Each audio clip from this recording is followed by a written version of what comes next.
Welcome to Albir Foundation.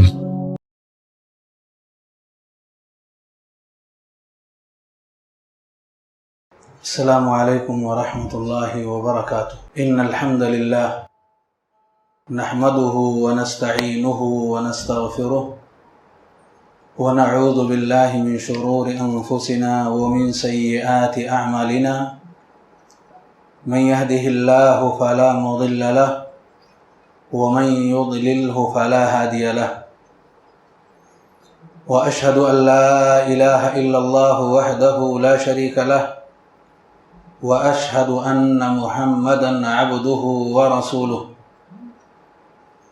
أما بعد فإن خير الحديث كتاب الله وخير الهدي هدي محمد صلى الله عليه وسلم وشر الأمور محدثاتها وكل محدثة بدعة وكل بدعة ضلالة وكل ضلالة في النار. أعوذ بالله من الشيطان الرجيم. بسم الله الرحمن الرحيم. يا أيها الذين آمنوا اتقوا الله حق تقاته ولا تموتن إلا وأنتم مسلمون. يا أيها الناس اتقوا ربكم الذي خلقكم من نفس واحدة وخلق منها زوجها وبث منهما رجالا كثيرا ونساء واتقوا الله الذي تساءلون به والأرحام إن الله كان عليكم رقيبا. يا أيها الذين آمنوا اتقوا الله وقولوا قولا سديدا يصلح لكم أعمالكم ويغفر لكم ذنوبكم ومن يطع الله ورسوله فقد فاز فوزا عظيما. وقال تعالى في موضع آخر: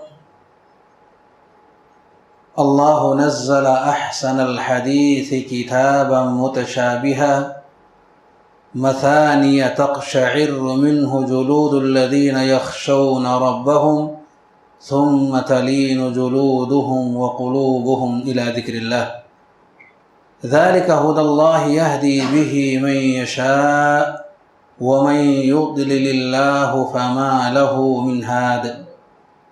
سورہ زمر آیت نمبر 30. مجلس میں تشریف فرما معزز علماء کرام،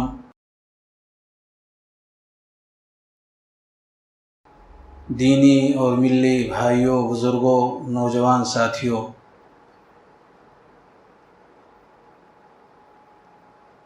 بہت خوشی اور مسرت کا مقام ہے نہایت پرامن جگہ پر بیٹھ کر ہم سب دینی موضوعات سے متعلق کچھ باتیں سننے اور سمجھنے کی کوششوں میں جٹے ہوئے ہیں. اللہ رب العالمین ہم سب کی حاضری کو قبول فرمائے. جن اہم مقاصد کو لے کر کے یہاں تشریف لائے ہیں رب ذوالجلال، ان مقاصد کو بروئے کار لائے. محترم حضرات، موضوع جو مجھے دیا گیا ہے، قرآن مجید کو سمجھنا ضروری کیوں ہے. اس موضوع کے تحت قرآن کی فضیلت بیان کرنی مقصود نہیں ہے، نہ ہی اس سے متعلق اور دیگر جو مباحث ہیں وہ سب اس کے اندر لانے ہیں. یہاں ایک سوال ہے، اس سوال کا جواب تلاش کرنے کی کوشش کرنی ہے. قرآن کو سمجھنا ہے تو کیوں؟ کیا وہ چیزیں ہیں جن کو سامنے رکھ کر کے ہم یہ ضرورت محسوس کرتے ہیں کہ قرآن ہمیں سمجھنا چاہیے، انہی ضرورتوں کا نہایت ہی اختصار کے ساتھ کوشش کی جائے گی کہ چند نقاط کی شکل میں آپ کے سامنے ذکر کیے جائیں۔ سب سے پہلی بات تو یہ کہ قرآن مجید اللہ رب العالمین کا کلام ہے، کسی انسان کا کلام نہیں ہے۔ رب ذوالجلال سے متعلق جو چیزیں ہوں یقیناً وہ ہم سے نہایت ہی ضرورت سے زیادہ توجہ کی طالب ہوتی ہے، خاص طور سے اگر کلام بھی رب ذوالجلال کا ہو اور ایسا کلام جو معجز ہو، جس نے وقت کے ان تمام ادباء بلغاء جس دور میں قرآن مجید نازل ہوا، زبان کے ماہرین کے درمیان جب یہ کلام نازل ہوا اور جنہیں اپنی زبان دانی پر بہت ناز تھا، اللہ رب العالمین نے اپنے اس کلام کو بطور معجز کے ان کے درمیان نازل فرمایا کہ اگر آپ کو اپنی زبان دانی پر ناز ہے تو اس کلام جیسا کوئی کلام پیش کر کے دکھاؤ۔ بلکہ اس چیلنج کو اللہ رب العالمین نے بہت ہی عام کیا۔ فرمایا اللہ رب العالمین نے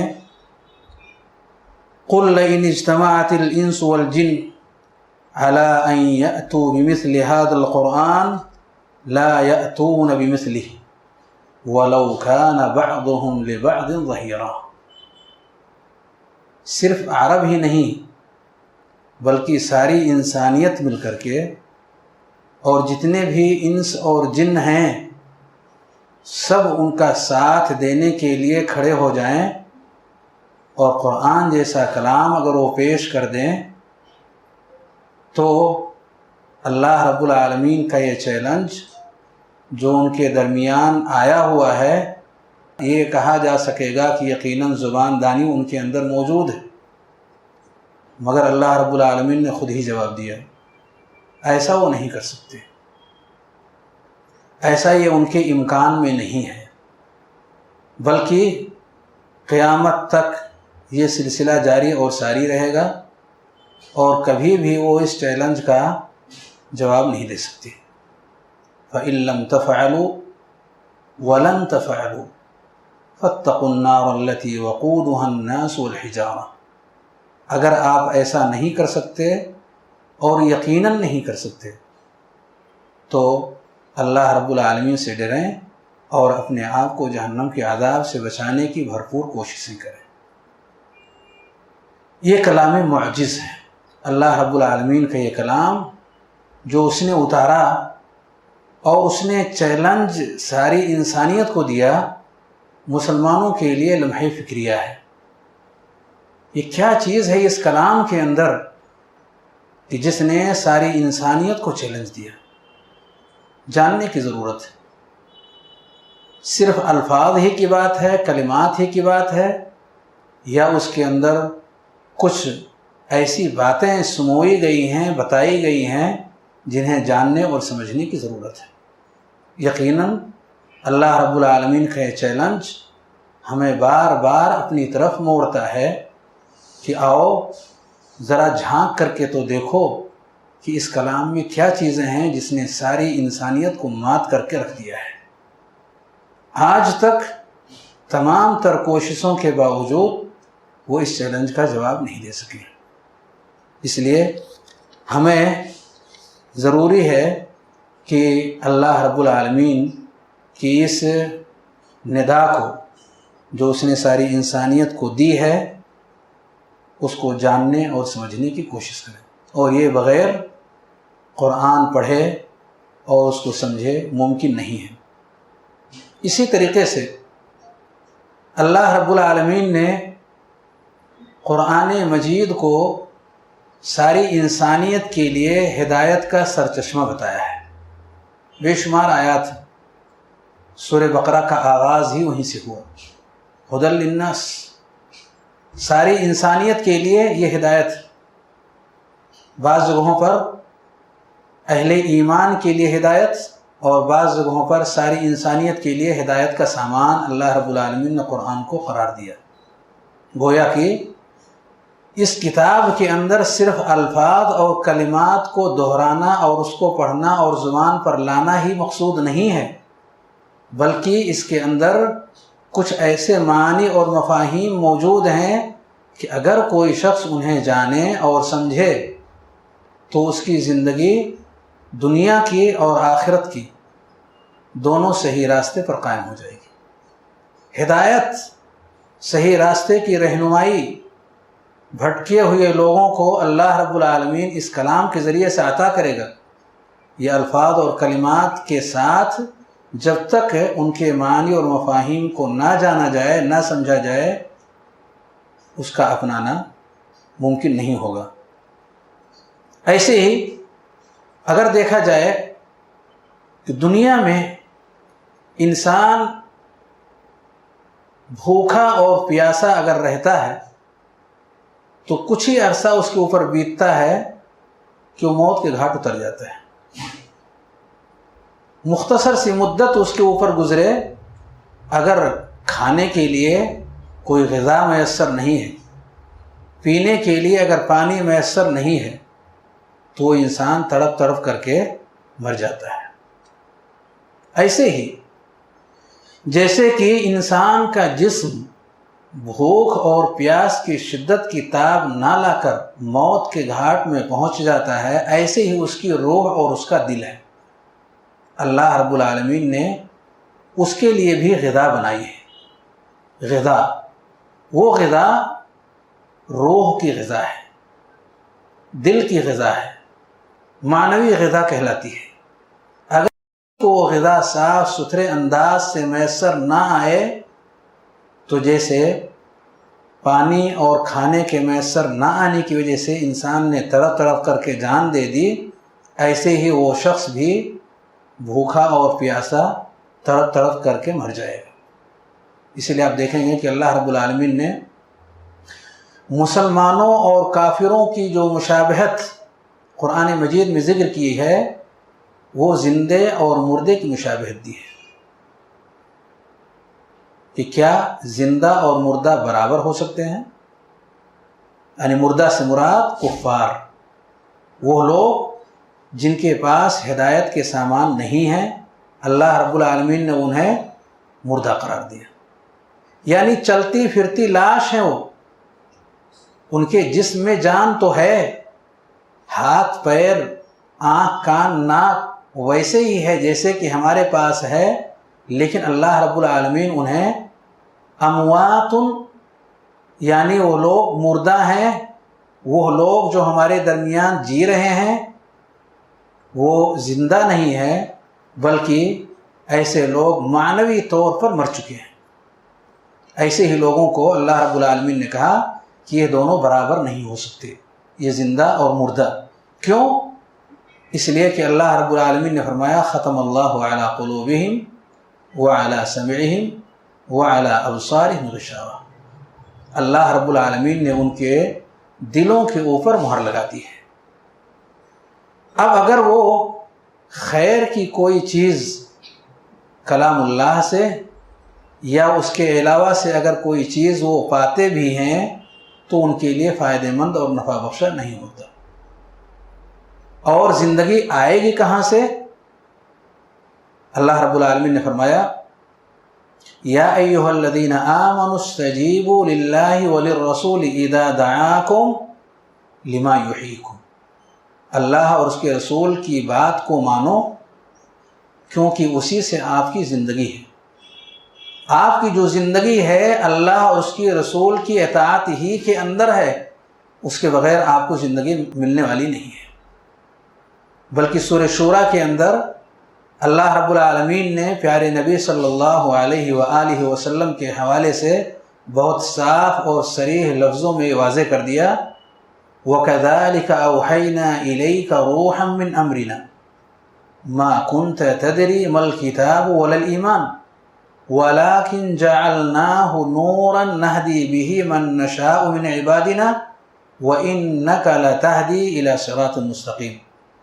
ہم نے آپ کی طرف روح کو نازل کیا، وَكَذَلِكَ أَوْحَيْنَا إِلَيْكَ رُوحًا مِّنْ أَمْرِنَا، ہم نے آپ کی طرف جو چیز نازل کی وہ کیا ہے؟ روح ہے۔ ما كنت تدری، آپ کو معلوم نہیں تھا، مل کتاب، قرآن کیا ہے، ولل ایمان، اور ایمان کیا چیز ہے۔ ولیکن جعلناہ نورا، اللہ رب العالمین نے فرمایا لیکن ہم نے اسے نور بنایا ہے، نہدی بہ من نشاء من عبادنا، اس قرآن کے ذریعے سے ہم اپنے بندوں میں سے جسے بھی چاہتے ہیں ہدایت دیتے ہیں۔ قرآن کے آنے سے پہلے پیارے نبی صلی اللہ علیہ وآلہ وسلم کو اللہ رب العالمین نے کیا بتایا کہ آپ بھٹکے ہوئے تھے، آپ ضلالت کے راستے پر تھے، گمراہی کے راستے پر تھے۔ گویا کہ ضلالت اور گمراہی کے راستے سے نکلنے کا صرف ایک ہی راستہ تھا، وہ جو اللہ رب العالمین نے قرآن نازل کیا اس کو اختیار کر لیا جائے اور اس کی ہدایت کی دی ہوئی چیزوں کو اپنا لیا جائے۔ حالانکہ پیارے نبی صلی اللہ علیہ وسلم کی زندگی بہت واضح ہے، نبی بنائے جانے سے پہلے بھی آپ شرک اور کفر سے دور تھے، اچھے اور بھلے کام کثرت سے کرتے تھے، غریبوں، یتیموں، مسکینوں، بیواؤں اور بے سہاروں کا سہارا بنا کرتے تھے، جیسا کہ حضرت خدیجہ رضی اللہ عنہا نے صاف اور صریح لفظوں میں اس کا تذکرہ فرمایا۔ لیکن اس کے باوجود اللہ رب العالمین نے آپ کو صحیح راستے سے بھٹکا ہوا قرار دیا۔ وَوَجَدَكَ ضَالًّا فَهَدَى، اللہ نے آپ کو صحیح راستے سے بھٹکا ہوا پایا تو ہدایت سے آپ کو نوازا، قرآن اتارا، اور اس قرآن کے اپنانے سے پیارے نبی صلی اللہ علیہ وآلہ وسلم کو وہ نور ملا، وہ روشنی ملی جس کو لے کر کے آپ لوگوں کے درمیان چلے اور ان کے درمیان اس کو آپ نے پھیلانے کی کوشش کیا۔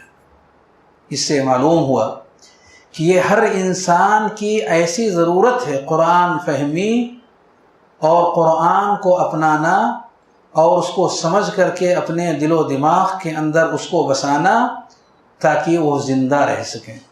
اگر وہ زندگی چاہتے ہیں تو قرآن کو کثرت کے ساتھ زیادہ سے زیادہ تلاوت کریں، اس کا فہم، اس کا معنی اور مفہوم ذہن نشین کریں۔ جتنا ہی زیادہ اس میدان کے اندر وہ آگے بڑھیں گے، اللہ رب العالمین ان کی معنویت کے اندر اضافہ فرمائے گا، زیادتی ہوگی، اور وہ سچے اور پکے مسلمان اللہ رب العالمین کے سامنے نظر آئیں گے، کیونکہ ان کی روح زندہ ہے، کیونکہ اس کے اندر وہ چیزیں آئی ہوئی ہیں جو بطور غذا کے اس کی ضرورت تھی۔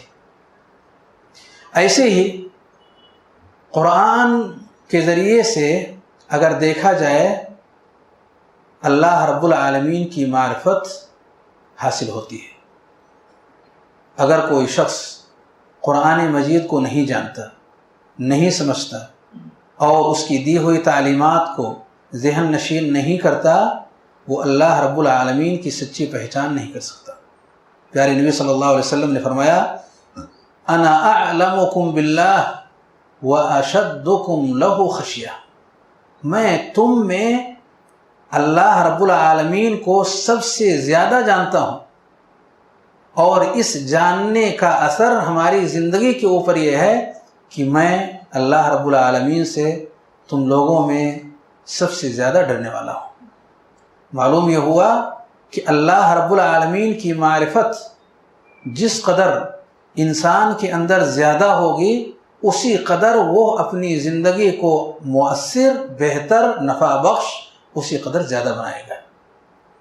اللہ رب العالمین کی معرفت یعنی اس کی ذات کی معرفت، اللہ رب العالمین کے ناموں کی معرفت، اللہ رب العالمین کے صفات کی معرفت۔ کچھ دیر پہلے ابھی آپ آیت الکرسی کے اندر آپ سن رہے تھے کہ کس طریقے سے اللہ رب العالمین نے اپنے آپ کی معرفت لوگوں تک پہنچائی ہے، کیسے اللہ رب العالمین کو پہچانا جائے اس کے ناموں کے ذریعے سے، اور 5 نام اسی ایک آیت کے اندر آپ نے دیکھا، 5 نام اس ایک آیت کے اندر اللہ رب العالمین نے ذکر کیے، اور 20 سے زائد صفات اس آیت کریمہ کے اندر اللہ رب العالمین نے ذکر کرا ایک ہی آیت کے اندر۔ اور اسی بنیاد پر جیسا کہ آپ نے سنا ہوگا آیت الکرسی کے حوالے سے کہ قرآن مجید کی سب سے عظیم الشان آیت قرار پائی۔ رب ذوالجلال کی معرفت، اللہ رب العالمین کے ناموں اور صفات کا تذکرہ جن جن آیات کے اندر کثرت کے ساتھ ہوا ہے، ان آیات کا مقام اور مرتبہ اور درجہ اللہ رب العالمین کے نزدیک اور دیگر آیات پر بہت زیادہ بڑھا ہوا ہے۔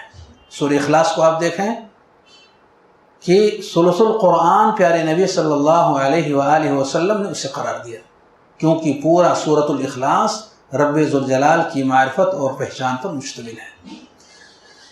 تو قرآن دانی اور فہمی کے بغیر اللہ رب العالمین کی معرفت، سچی معرفت اس کے ناموں اور صفات کے ذریعے سے اور اس کے افعال کے ذریعے سے، کاموں کے ذریعے سے، اگر کوئی شخص نہیں سمجھتا قرآن کو تو اللہ رب العالمین کی جانکاری اور اس کی معرفت اسی قدر اس کی کم ہوگی یا نہ کے برابر ہوگی۔ اسی طریقے سے آپ دیکھیں قرآن مجید میں جگہ جگہ اللہ رب العالمین نے ہمیں غور و فکر کرنے کا حکم دیا۔ قرآن مجید میں جگہ جگہ بے شمار آیات موجود ہیں۔ اللہ رب العالمین ہمیں بار بار حکم دیتا ہے کہ ہم اس کی آیات پر غور کریں۔ ایک جگہ فرمایا کتاب انزلناہ الیک مبارک لیدبروا آیاتہ ولیتذکر اولو الالباب۔ قرآن مجید ہم نے آپ کی طرف اتارا ہے، یہ ایک مبارک کتاب ہے، برکتوں سے بھرپور یہ کتاب ہے، اور کس لیے اتارا ہے؟ لیدبروا آیاتہ، تاکہ لوگ اس کی آیتوں پر غور و فکر کر سکیں۔ اور غور و فکر کس چیز پر انسان کر سکتا ہے؟ جس کے معنی اور مفاہیم اگر وہ سمجھتا ہے تو غور و فکر اس کے بعد کا مرحلہ ہے، لیکن جن چیزوں کو انسان سمجھتا نہیں کہ یہ کیا چیز ہے، غور و فکر وہاں پر آنا ناممکن ہے۔ غور و فکر آ ہی نہیں سکتی جب تک کہ انسان ان چیزوں کو سمجھنے نہ لگے کہ ہم سے کن چیزوں کا مطالبہ کیا جا رہا ہے۔ اور قرآن مجید پر اگر آپ عمومی طور پر غور کریں تو آپ کو لگے گا کہ پورے قرآن کو اللہ رب العالمین نے 2 حصوں میں تقسیم کیا ہے۔ پورے قرآن کو، قرآن کے جو بھی موضوعات ہیں، سارے موضوعات کو اکٹھے کر کے اگر آپ غور کریں تو آپ کو واضح طور پر یہ چیز سمجھ میں آئے گی کہ اللہ رب العالمین نے قرآن کو 2 حصوں میں ڈیوائیڈ کیا ہے۔ نمبر 1 بتائیے، 2 حصوں میں اللہ نے قرآن کو تقسیم کیا ہے۔ کیا ہے وہ 2 حصے؟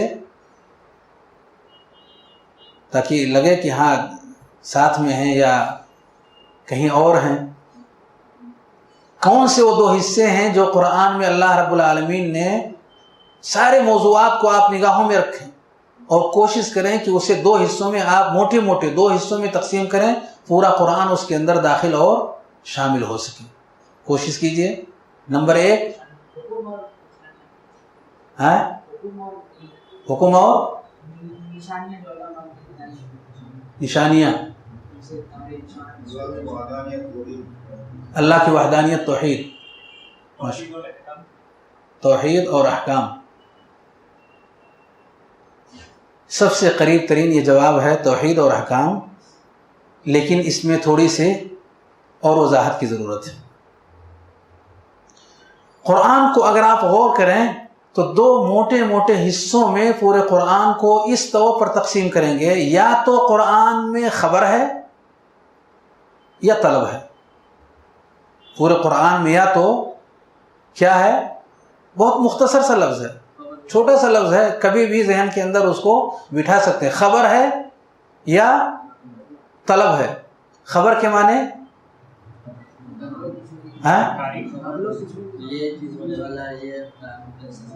خبر